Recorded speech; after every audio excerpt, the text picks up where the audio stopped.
चलिए देखिए, हम लोग फिजिक्स का जो पढ़ रहे हैं रेस्ट एंड मोशन, उसमें बहुत ही एक इम्पोर्टेंट टॉपिक है जिसका नाम है ग्राफ। क्या नाम है छोटे? ग्राफ। तो ग्राफ सबसे पहले कहते किसमें, हम लोग सभी जानते हैं कि किन्हीं दो परिवर्तनशील राशियों के बीच जो संबंध व्यक्त करने के लिए सरल और सुविधाजनक विधि है, उसी विधि को कहा जाता है क्या चीज? ग्राफ। अगर ग्राफ खींचना है तो सबसे पहले हम लोगों को चार आवश्यक चरण को ध्यान देना होगा। तो पहला, जैसे हम लोग कहेंगे, सबसे पहला अक्ष का चुनाव करेंगे। क्या चीज का चुनाव करेंगे? अक्ष का। जैसे ये हो गया आपका एक्स अक्ष और ये हो गया वाई अक्ष। और ग्राफ जब भी खींचे जाएंगे तो दो परिवर्तनशील राशियों के बीच खींचा जाएगा। तो जैसे हमने एक ग्राफ को आपको स्पष्टता के द्वारा बता रहे हैं कि एक्स अक्ष उस पर हमने समय को रखा है, और दूसरा जो है वाई अक्ष जिस पर हम लोग किसको रखे हैं? दूरी को रखे है ना। और इसी के बीच एक ग्राफ के द्वारा हम लोग इस कॉन्सेप्ट को क्लियर करते हैं। ठीक। दूसरी बात, ये चार आवश्यक चरण में पहला तो हो गया अक्ष का चुनाव करना, दूसरा जो है स्केल का चुनाव होता। दूसरा में क्या चीज होता है? स्केल का चुनाव। स्केल का चुनाव कहने का मतलब होता कि हम लोग अंतराल लेते हैं, जैसे 5, 10, 15, 20, 25 होता है। ये जो बताया जा रहा है यही स्केल है। वाई एक्स पर मान लेते हैं 10, 20, 30, 40, 50, ये 10-10 का अंतराल है ना। यही स्केल का चुनाव करेंगे और जहां पर लेंगे उस बिंदुओं को चिन्हित किया जाएगा। तीसरा पॉइंट में बिंदुओं को क्या किया जाएगा? चिन्हित किया जाएगा। और लास्ट में उस बिंदुओं को हम लोग मिलाएंगे और हमारा ग्राफ रेडी हो जाएगा। तो आइए इन चीजों को करके हम लोग स्पष्ट करते हैं। तो हम लोगों को फिजिक्स में कितने पैरामीटर पढ़ना था? 5 पैरामीटर था। पहला दूरी, दूसरा विस्थापन, तीसरा चाल, चौथा और पांचवा त्वरण। इसी पांचों से रिलेटेड हम लोग ग्राफ को खींचेंगे, है ना। इस पांचों को हम लोग पैरामीटर जो पढ़े उसी पैरामीटर से ग्राफ खींचेंगे। तो आइए सबसे पहला ग्राफ को जानते हैं जिसको नाम है दूरी समय ग्राफ। कौन ग्राफ है छोटे? दूरी समय ग्राफ। तो सबसे पहले दूरी समय ग्राफ के बारे में जानेंगे। तो हम लोग क्या करेंगे कि एक्स अक्ष पर समय को रखेंगे और वाई अक्ष पर दूरी को रखेंगे, और जो संबंध व्यक्त होगा, जो आलेख खींचेंगे, उसी को हम लोग कहेंगे क्या चीज? दूरी समय ग्राफ। बस समझ में है ना? चलिए तो ध्यान दीजिए, तो हम लोग पढ़ रहे हैं दूरी समय ग्राफ। तो दूरी समय ग्राफ क्या कहेंगे? तो जब एक्स अक्ष पर समय को एवं वाई अक्ष पर दूरी को रखकर जो संबंध व्यक्त किया जाता है या जो आलेख खींचे जाते हैं उसे दूरी समय ग्राफ कहते हैं। इस प्रकार से आज हम लोग जानेंगे कि दूरी समय ग्राफ से संबंधित कुछ महत्वपूर्ण पद, यानी कि जो ग्राफ खींचा गया है दूरी समय ग्राफ, उस ग्राफ में जो है किन किन बातों को ध्यान देना, क्या क्या चीज उस ग्राफ से निकाल सकते हैं और कैसे हम लोग न्यूमेरिकल बना सकते हैं, उसके बारे में जानना है। ठीक। तो आइए some important points regarding to the distance time graph. इसमें पहला पॉइंट कहता है छोटे, अगर दूरी समय ग्राफ रहे और उसका ढाल रहे तो वह ढाल जो है चाल का मान देता है। देखिए ऐसे नहीं, आप आइए सबसे पहले ग्राफ को खींच के दे। तो वाई अक्ष पर किसको रखे हुए हैं? दूरी। और एक्स अक्ष पर किसको? समय। और ये जो हमारा ढाल आ रहा है, ध्यान दीजिएगा, ये जो स्लोपिंग है, ये देख रहे हैं ना स्लोपिंग, इसी को कहते हैं ढाल, और यही देता है हमारा चाल। क्या चीज देगा? चाल। ये यही आपका चाल देगा। यहाँ पर हम लोग थीटा ले लेंगे, समझ गए ना।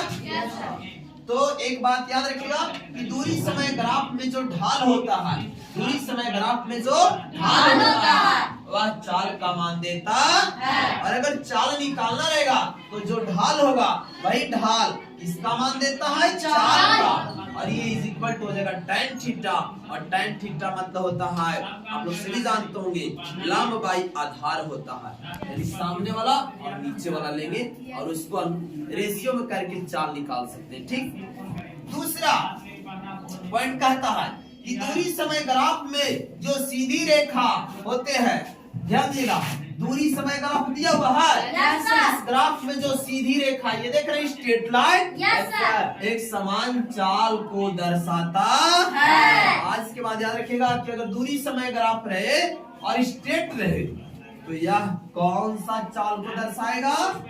एक समान चाल। कौन चाल? एक समान चाल। एक समान चाल को दर्शाएगा, यानी यूनिफॉर्म स्पीड को दर्शाएगा। देख रहे हैं ना?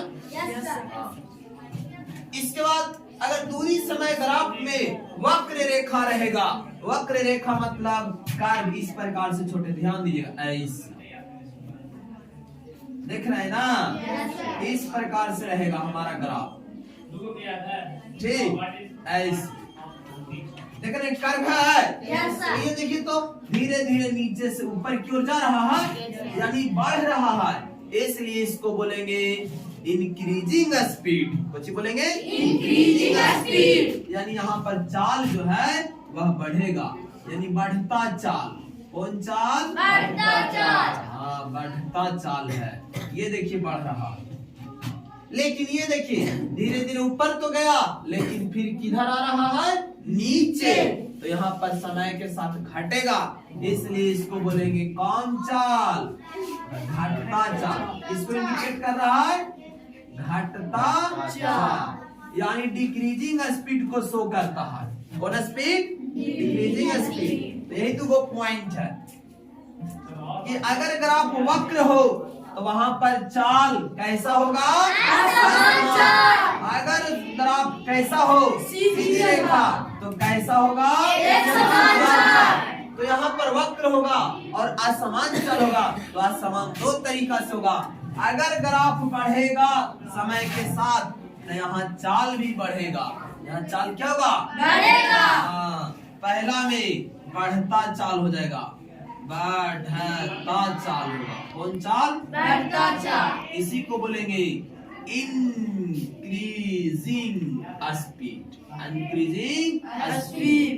और दूसरा में देख रहे हैं ये घट रहा है समय के साथ दूरी, तो यहाँ पर हो जाएगा आपका घटता चाल। कौन चाल? घटता चाल। घटता चाल। मेरे बोलेंगे डिक्रीजिंग, कुछ बोलेंगे डिक्रीजिंग स्पीड। कौन स्पीड छोटे? डिक्रीजिंग स्पीड बोलेंगे।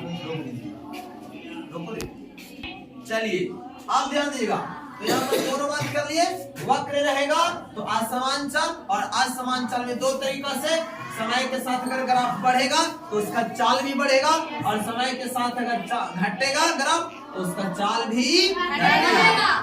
एक बात यहाँ पर हम लोग अगला लास्ट पॉइंट में करें कि दूरी समय ग्राफ में जो ग्राफ है सीधी रेखा रहेगा, लेकिन समय अक्ष के समांतर होगा, तो वहां पर शून्य चाल होगा। और सा चाल? शून्य चाल। हम लोग इसको ग्राफ से स्पष्ट करते हैं। सबसे पहले एक एक्स अक्ष पर रखेंगे और एगो के वाई अक्ष पर रखेंगे छोटे। तो ये आपका समय हो गया, और ये आपका क्या हो गया? बोलो, दूरी हो गया।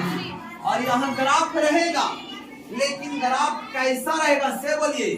समय अक्ष के समांतर।